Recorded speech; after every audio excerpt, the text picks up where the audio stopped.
all the music that you've done and having started in a ska band. I mean, did you ever think that you would be nominated for a Grammy?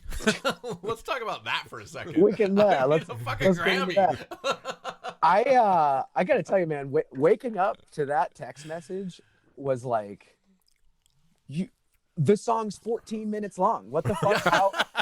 How do they even know our band? What is even happening? It was just like, this is like, are you sure? Like, is this a joke? Yeah, right. Is this exactly. one of Santos jokes texts? Yeah. You've been Santosed. Yeah. Oh, he would totally do that. No, I mean, like, needless to say, no, I never pictured something like that happening. And I had a great time writing and recording and playing on Ordinary Corrupt Human Love, the Deafheaven record. Incredible album. Thanks. I mean, I was like, this is cool. This is like an evolution for the band. That was a lot of fun. I fucking love this. And then we did a shitload of touring. And then in December, it was like, hey, guess what? It was like, are you kidding me? And again, it's literally a 14-minute long song. I was like, what? Yeah. I think something like that. But I mean, they've definitely revamped the selection committee and the vote. I mean, are you a voting member of the Academy? I'm not. What's kind of weird is it's like a pay to play. Like there's like a union dues kind of thing, if you will. And I was sort of like, I don't know, man, maybe in a couple of years or something, but I didn't, which is probably not the right angle to take on it. You know what I mean? It's like you should, because they're to your point, like it is a revamp. It is trying to include sort of like some, more peripheral bands and not just like major pop major labels, or I think at the very least it seems like they're trying to take people who understand the genres better to take the lead in nominations. I mean, okay, fine, Ice-T, whatever, Body Count won this year, but what was more interesting was that Power Trip and Code Orange were nominated. Yeah, it's interesting when you look, because that was, again, like when we got the nomination, I was kind of like, this is one of these things that, you don't really pay attention to necessarily until all of a sudden you're wrapped up in it. And then I'm like, okay, well, in the last, X amount of years, who's won it? I was like, right, Mastodon.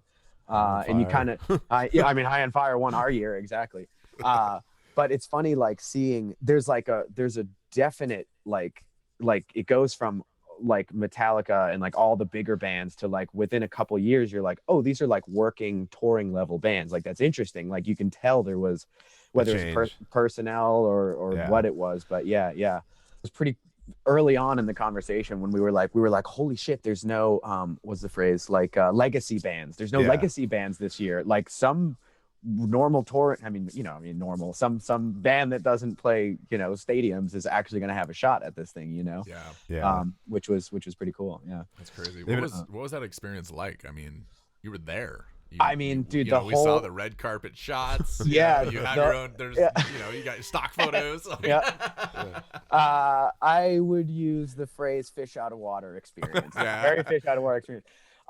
It was crazy from the like minute that we all met up and everyone's all dressed up and Kathy, our manager's there, and everyone's like girlfriends and wives and stuff is there, and we're all looking around like, this is it, man. And then like, then the cars come and we're getting driven over there. It's like, oh my God, this is like really, and then you roll up and like, I didn't know what to expect. But you get there, people like, it was raining. So people like come over and like open the umbrella and walk us out of the car. I was like, holy shit. And then you're just, exactly. And then from there, it just gets kind of funnier because you're like ushered into like the red carpet area, which I literally didn't even realize this was the red carpet. Cause you like look down and there's just all these like tables set up with reporters and their cameras behind there. And I'm like, oh, this is like, what is all this? And it's like, this is what this is the red carpet, you idiot, And it's so funny because we start going down and we had our publicist there and she was like, oh, I've got this metal band, Deafheaven here. They're nominated in the metal category. And you could literally see the reporters like, oh, no. Like, and so we're like, okay, well, we're good. They're like metal. I don't know what that is now. Which was very fun. So it was like this kind of back and forth. Oh my God. And then like, okay, back down to reality real quick here. Yeah. Or like the video footage when High on Fire won, they like pan into the audience and you guys are in like a nearly empty auditorium. Yeah. So like there's a no crowd. secondary location is where they do the big genres. Award show done earlier today. Yep, previously. It's funny too, because it's like it's literally all the like smaller genres, which is funny when you think about it. It's like, yes, metal is like a subgenre, but like millions of people listen to metal and go to metal shows, but so it's like classical and jazz and like soundtracks and metal and stuff. So we're all kind of like just this, everyone's kind of like, I don't know, what are we even doing here? This is interesting. Yeah, and world music, a bunch of world music stuff. Dude, so basically, I go in there, walk down. We obviously did do a couple interviews. It wasn't like everybody brushed us off, but it was very funny the first time I literally saw like, no, we're good. We're good. Yeah. So metal injection doesn't have a table at the. I know, right? We're kind of looking around. It's like NBC, CBS. Like, no, none of these people would want to talk to us. This is crazy.